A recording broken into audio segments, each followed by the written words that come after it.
Welcome aboard the National Geographic Resolution, Lindblad's newest expedition ship. We've got the latest technology and the most amazing bridge staff ready to take you down to Antarctica. We're going to go across the notorious Drake Passage down to the peninsula. If we're lucky, we'll get into the Weddell Sea. And of course, we have all the amazing expedition gear that Lindblad is famous for. We have kayaks, we've got our Zodiacs.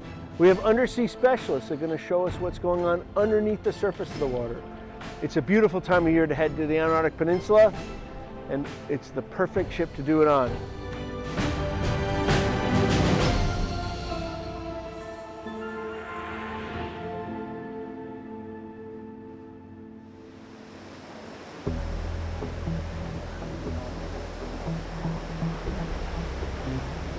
Way up ahead of the ship, there's a couple of very large icebergs. So it's time to start exploring with your binoculars and your eyeballs. If you can brave outside for a little while, you get some fresh air. It's pretty refreshing out there, but still might be worth a visit to the decks.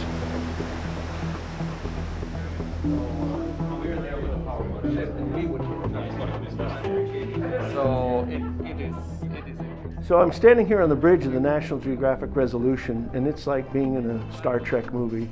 One of the unique things about Lindblad Expeditions is that we have an open bridge policy. Guests can come up here, enjoy the views from the bridge, they can ask questions about the ship, watch the officers at work navigating and controlling the ship. It's incredible to see, so that's why we'll never get too close to them.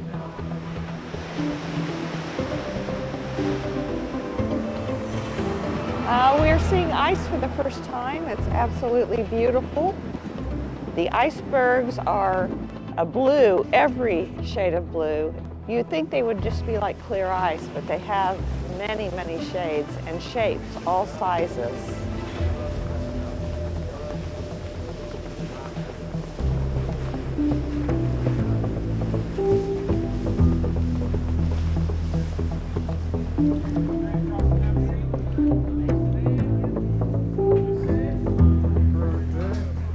So here we are on Joinville Island at a wonderful little cove called Kinnis Cove. And it's right across, it's on the eastern side of Antarctic Sound. Later tonight we'll be going across to the west side of Antarctic Sound to Brown Bluff. But we're just at the entrance to the Weddell Sea in Antarctic Sound. We made a record time down, just incredible. I mean, we're less than 48 hours, and here we are in Kinnis Cove.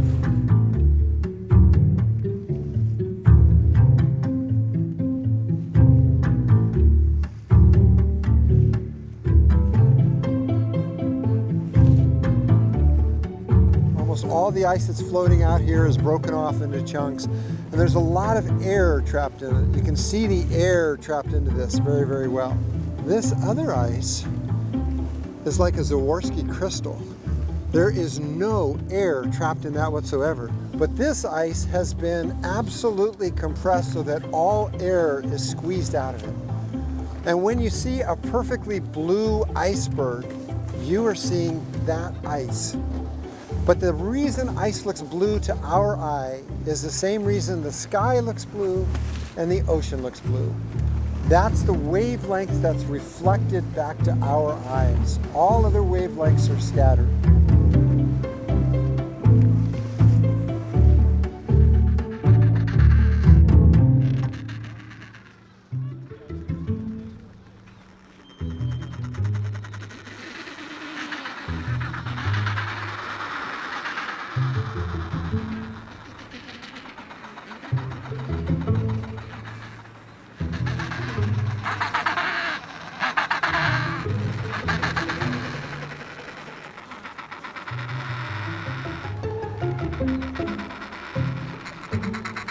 We're at Brown Bluff, Antarctica. This is the continent. It's our first day here. We're making an incredible landing. We've got this giant Adelie penguin colony. There are tens of thousands of birds here, extending as far as you can see. Not only that, they have chicks right now. They have the cutest little gray fluff balls. Some of them 2 per nest.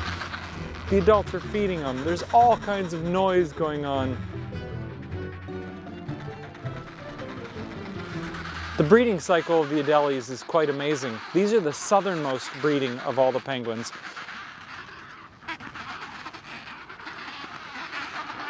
There's quite a scuffle going on right now.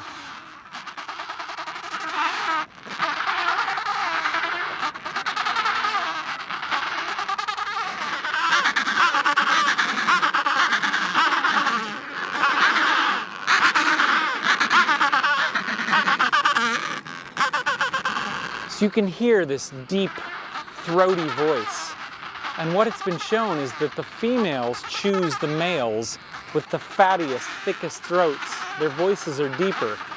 And it's been shown that 85% of the fights are actually the females fighting over the males. So it's this incredible noise, this head going back and forth, some whacking each other with flippers. And that's the females picking the male that they think is going to be the healthiest breeder.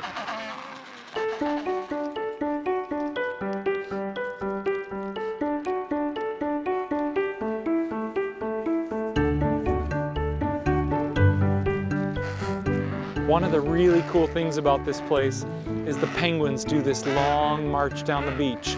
So they walk back and forth. They're picking a spot to go out where they think it's safe from the leopard seal. They all get together in a bunch and then they rush out.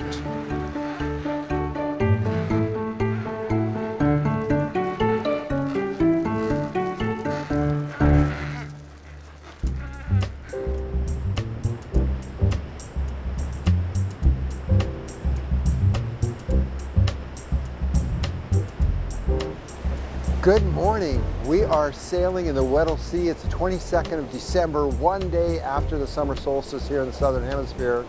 And we have glorious light, tabular icebergs. The sun is on its way up and the color in the sky is red and orange and absolutely lit up.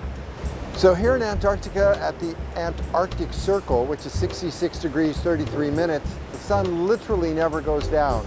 We're just shy of that. We're about 2 degrees shy of that. And we do have a sunset, but only barely. It never really got dark enough to see the stars. So it's absolutely beautiful here. It's a little bit nippy, but it's hit midnight and this is the best sunset slash sunrise I think of anyone's lives here. We were meant to go to bed a while ago because we've had a long day and we're not going to bed. We are not going to bed tonight.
captain found some awesome pack ice, this huge stretch of it, and now we're here standing on it, and we've been having a little bit of a snowball fight this afternoon. It's been awesome.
Leopard seal has a really large head and a longer snake-like body. So yeah, that's definitely a leopard seal. We'll just approach quietly. We'll keep our voices low. That one is quite that size, but they can get up to 1,200 pounds. These are one of the top predators here in the Southern Ocean. The only thing that really preys on these leopard seals are killer whales.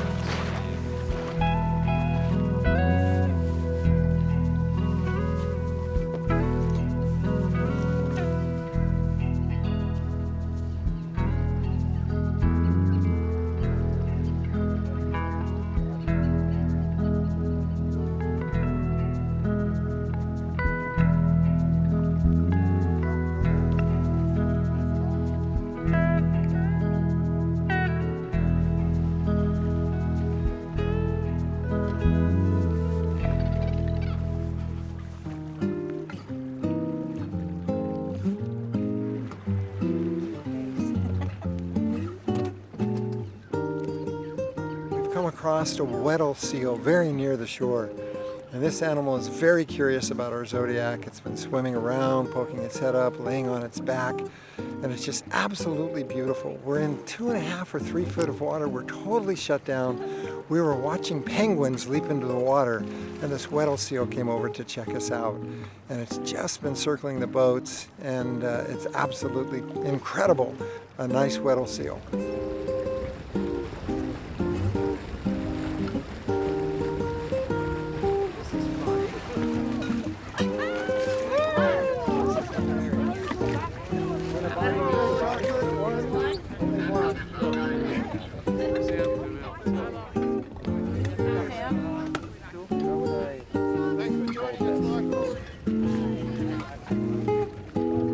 Decadent, isn't it? I was gonna say, this is almost pudding. This is so Charcot.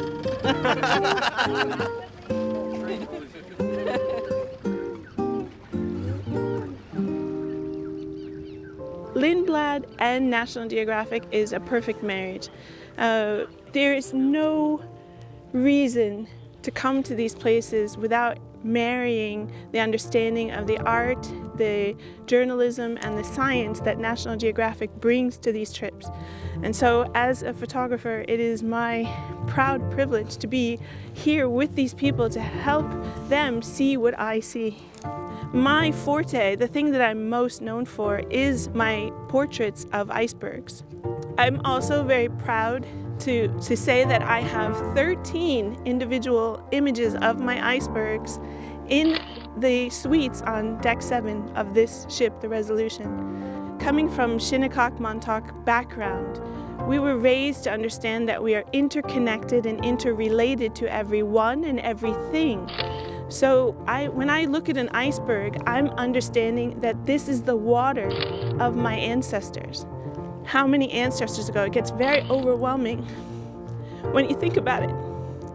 How many snowflakes that are falling, how many thousands of years, the compression, the journey, and then they have a life as a glacier moving down the slope and break off and have another individual separate life as an iceberg.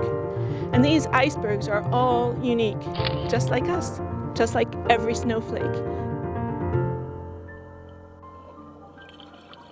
The polar waters are an incredibly harsh ecosystem, right? There's a lot running against a mammal living there, especially a human. But with the proper equipment, we're able to take to the water for a couple of minutes at least and bring back some of the footage of what's living down there.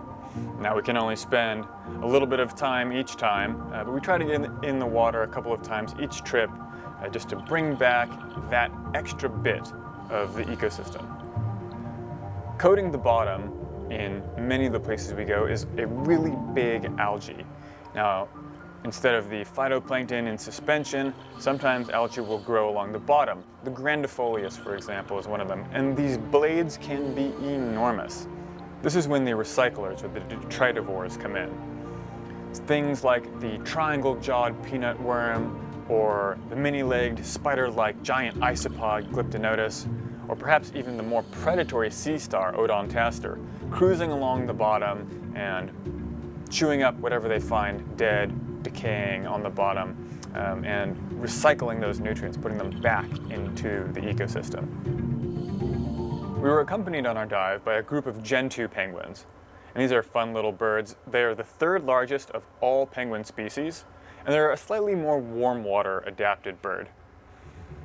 It's not that these animals are pushing out their close cousins, the chinstraps or the adelies, but as the peninsula warms, they have become more and more adapted and their range is expanding. And it, again, isn't as though they're taking over, but they're steadily marching south while their cousins are moving more and more to colder waters.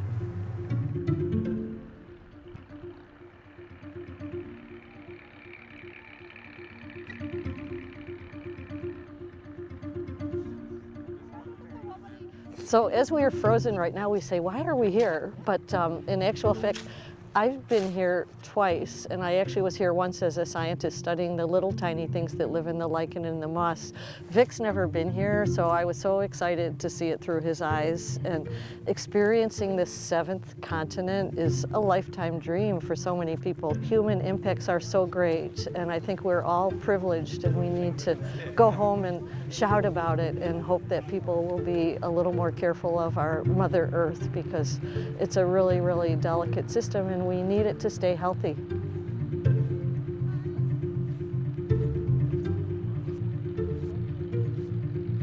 Well, the ship could have come from that glacier.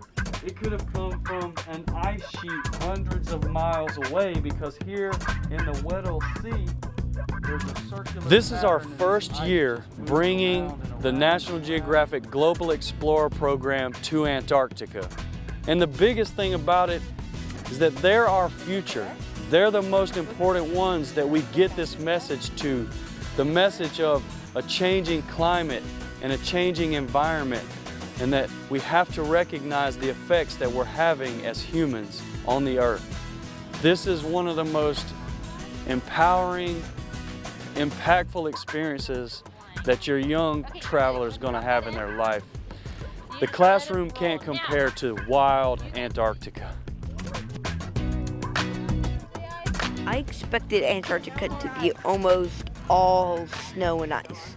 I remember reading about it in 2nd grade and being like, oh, that's such a mysterious place, and thinking only the experts go there. But I was definitely wrong, and it's really cool. Although our program is focused on educating these individuals, we also understand that they're on vacation. We had a really big snowball fight on a hill the other day, and it was really fun. The polar plunge was fun, very cold. Oh, the Antarctic water felt very cold. It felt like 1,000 needles going into my body. So we are about to have the polar plunge, which everyone's very excited about. I'm going to be trying to photograph it and capture some of the ridiculous expressions on people's faces when they realise just how freezing cold this water is. It's going to be fun.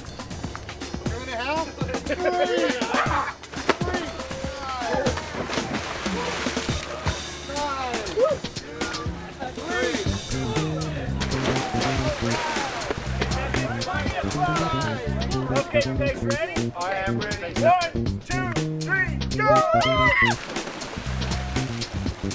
Over here. 1, 2, 3. Come to us over here. Over here.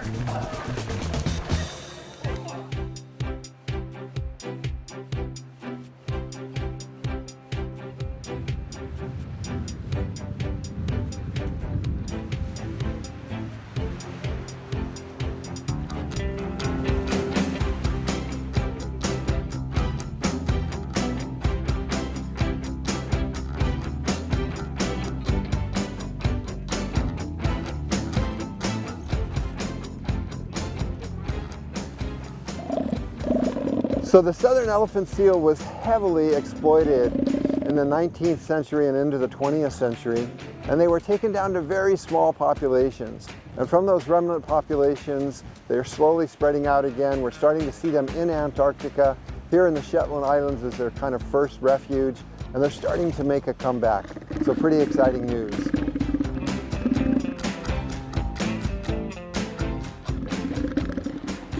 I really like Snow Island. It's very cool how like there are a lot of seals here and they're getting very close. They were trying to like fight each other and they were like bouncing to move. They will come up to you and want to play with you. And they have giant big beady eyes. It's so cute.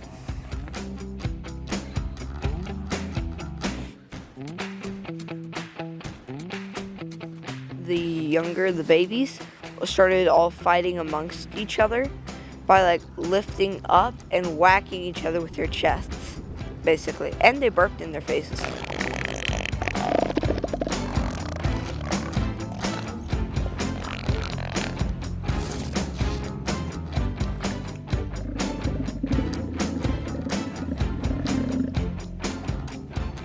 Most of the time, it's kind of like sad when it's the end of a trip, but this time I'm actually happy because most people don't even get to go to Antarctica. I had expectations, and they like exceeded my expectations. I think that this trip has changed my life because it really like opened my eyes to a lot of like global warming issues. And it also like I was able to like experience like all these really cool sights, see all these things that I'll probably never be able to see again.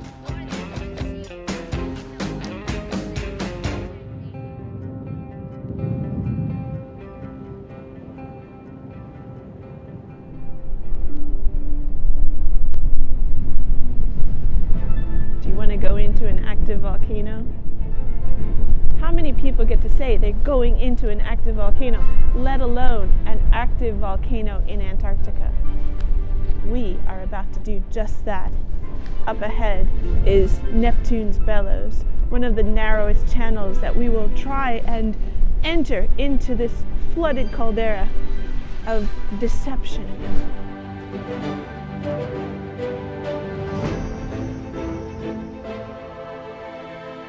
So there's a big volcanic eruption here in 1967 and another in 1969, and that sort of ended a lot of the, there's a British base here that it pretty much destroyed and kind of wiped a lot of things out, and that's why a lot of this is kind of falling into disarray as the seismic activity that happens on this island.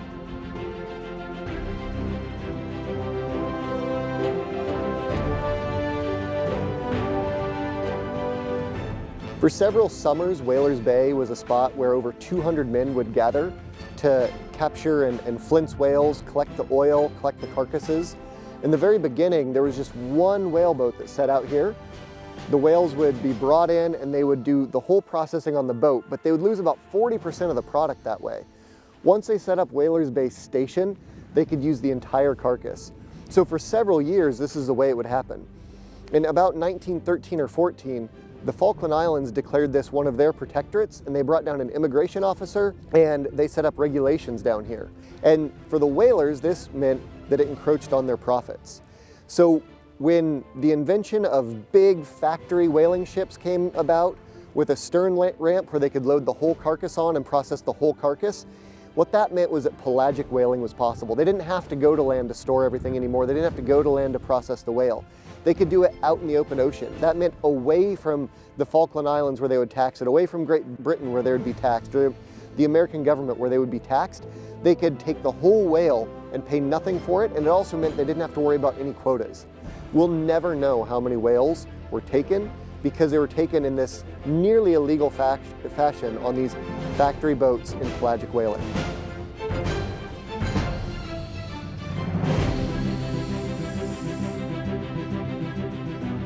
So Deception Island is going to be our last stop on this great adventure to Antarctica. And boy, we have seen a lot. We have seen killer whales, we have seen humpback whales, we've seen many species of seals, we've walked on ice, we've seen the most beautiful giant tabular icebergs and sunrises and sunsets. We've seen all the brush-tail penguins, and we've just enjoyed a lot of camaraderie for our Christmas trip down to Antarctica. I'm glad you all came along and hope to see you again on another voyage on a Lindblad ship somewhere in the world.